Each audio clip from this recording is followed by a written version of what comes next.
जय श्री राम, नमो नारायण। जैसा कि 3 अक्टूबर से शारदीय नवरात्रि का शुभारंभ हो रहा है, तो अक्सर इसमें ये होता है कि कलश स्थापना का समय क्या है।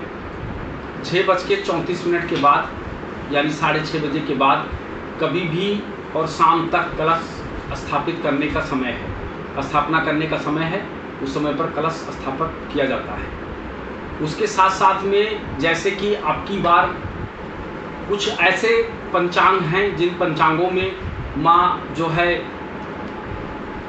डोली में बैठ के आएंगी और मुर्गे पर उनकी विदाई होगी। जैसा कि पूर्व हमने बता दिया कि जो मुर्गे पे माँ जाएंगी वो देश के लिए या भारत के या पूरे वर्ल्ड के जीडीपी के लिए बहुत अच्छा समय नहीं है। इसके साथ साथ में जो हमारा पड़ोसी देश है या हमारे जो पड़ोस के लोग हैं, इनसे हमें कहीं ना कहीं कोई ना कोई प्रॉब्लम आती रहेगी। उसके साथ साथ में जो मुर्गे पर विदाई है उससे क्या होगा कि राजनैतिक उथल पुथल भी हो सकता है और साथ साथ में जो है यहाँ पर युद्ध जैसे स्थितियाँ बन सकती हैं और कहीं पे बहुत ज़्यादा बरसात का होना और कहीं पे सूखा जैसा पड़ जाना ये भी होगा।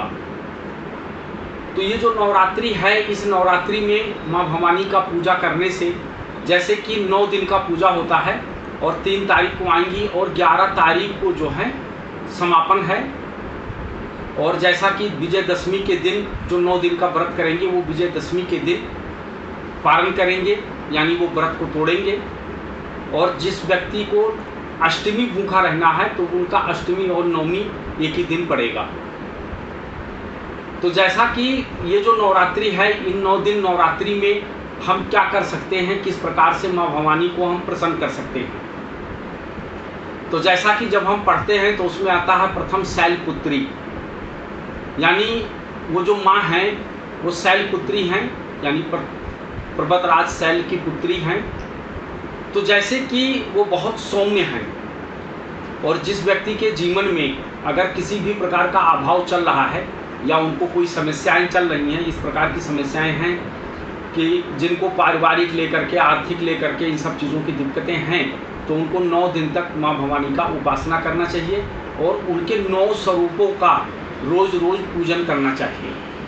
जब हम व्रत करते हैं तो हमारा कहने का तात्पर्य ये है, व्रत का तात्पर्य ये है कि आप सिर्फ अन्न ना खाएं तो उसे व्रत नहीं कहा जाता। व्रत का मतलब होता है कि हमारे मुंह का किसी को गलत ना बोलें, कान का किसी की गलत चीज़ें ना सुनें और आँख का कि किसी चीज़ को गलत दृष्टि से ना देखें, तो उस चीज़ को व्रत कहा जाता है। व्रत का मतलब होता है प्रतिज्ञा। जैसे आप किसी भी चीज़ का प्रतिज्ञा कर सकते हैं। आपको अगर कोई आदत पड़ गई, कोई लत पड़ गई, तो आप ये कह सकते हैं कि माँ भवानी मैं 9 दिन तक आपका व्रत रहूँगा और अमुक आदत से मैं परेशान हूँ, ये आदतों का त्याग करना यानी छोड़ देना, तो उसको व्रत कहते हैं। व्रत का मतलब ये नहीं है कि हम भूखा हैं तो व्रत है। उसके साथ साथ में जो व्यक्ति व्रत करता है उसका सबसे पहला नंबर ब्रह्मचर्य नियम का पालन करना और दूसरा नंबर बेड पे या इन सब चीज़ों पर नहीं सोना चाहिए, निषेध है। उनको जो सोना चाहिए वो एक तरीके से ज़मीन पर शयन करना चाहिए, ज़मीन पर शयन करें और उसके साथ साथ में शुद्ध सात्विक जो भी है प्रसाद करें और उनको उतना प्रसाद लेना है कि जिससे उनको डकारे आना या जम्हाई आना या मतलब उनका पेट में अपच जैसा हो, ये सब चीज़ें नहीं होना चाहिए। तो उससे ये लगता है कि उनका जो व्रत है वो एक तरीके से संपन्न है। जब कुछ भी, जैसे सपोज करो आप दुर्गा सरस्वती का पाठ कर रहे हैं या माँ भवानी के नवारण मंत्रों का जाप कर रहे हैं, तो अगर जाप आपने आधा घंटा किया तो उसमें आपको कम से कम 1 घंटा ध्यान करना चाहिए और ध्यान करना चाहिए और आपको अपने मन को एकांचित रख करके, यानी मन को शांति करके आप जिस समय मंत्र जप रहे हो उस समय आपका जो ध्यान हो वो माँ भवानी के विग्रह के ऊपर हो और उनका स्मरण हो। उस समय व्रत के अंदर किसी से भी अपशब्द भाषा का प्रयोग नहीं करना चाहिए और क्रोध का तो एकदम से त्याग कर देना चाहिए। और ब्रह्म मुहूर्त में उठ करके स्नान करने के बाद माँ भवानी का पूजन शुरू कर देना चाहिए, जो कि ब्रह्म मुहूर्त जो हम कहते हैं वो 4 बजे से लेकर के 6 बजे तक होता है, यानी 2 घंटा जो है ये ब्रह्म मुहूर्त है। और इन 2 घंटों में आपको हर प्रकार से जो भी आप पूजन करना चाहते हैं पंचोपचार विधि से वो पूजन करके और माँ भवानी को प्रणाम करके और आप अपना फलाहार इत्यादि करके अपने कार्य पे जा सकते हैं।